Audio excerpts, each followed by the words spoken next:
Hey, so basically, Donald Trump warns Iran that the clock is ticking because oil prices jump again due to uncertainty. I We're gonna have a look at it now, and I'll comment probably through it or at the end of it what I think. President Trump has again threatened Iran, demanding Tehran act quickly to agree a peace deal amid stalled negotiations. Writing on social media, Donald Trump said the clock was ticking and the Iranians should move fast or nothing would be left of them. Time is of the essence. Well, the message came as the president was due to speak with Israeli Prime Minister Benjamin Netanyahu on Sunday. Iranian media, meanwhile, reported the US has failed to make any concrete concessions in its response to Tehran's latest proposal to end the conflict. Our North America correspondent Joel Gunter has more. There is a sense that negotiations between Iran and America are now very much at a standstill. The two sides have been passing these memos essentially back and forth, trying to find some common ground for negotiations, but making seemingly no progress. President Trump said that he had ripped up the latest Iranian offer after reading just one line.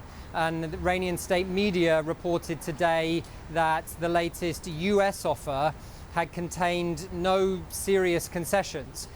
Now we have this threat from President Trump to wipe out Iran. It echoes that terrible threat he made last month to wipe out the country's entire civilization. And there are reports that both the US and Israel are preparing new attack plans. And we saw this morning a drone strike at a nuclear facility in the UAE. No radiation risk, apparently, and no one blamed, but certainly contributing to a sense of rising tensions. Now, President Trump has made these kind of threats before, of course, and then backed down, but it reflects a really serious and apparently growing frustration that he has been unable to extricate himself from this unfinished and unpopular war with anything he can really sell back home as a win. And there is also no sense at the moment that the economic hardship for ordinary Americans is going away. Thanks to Joel for that. Now, the price of oil remains elevated. International benchmark crude futures priced now at around $111 a barrel, something that is being felt in economies right around the world, of course, amid rising concerns in energy markets as the summer season with its elevated fuel demands approaches. Sally Bunder is with me here. Hi, Sally. So what do we read into this current price? Well, I mean, it's just gone below 111, actually. Right. So we basically saw the price of oil spike a little, up some 2% in overnight trading, following that post on social media put there by President Trump, because the concern is that the stalemate continues between Washington and Tehran. There is no progress, and once again the president is putting out some very bold warnings to Iran. And all the mood music that we're getting in financial markets is that we're stuck.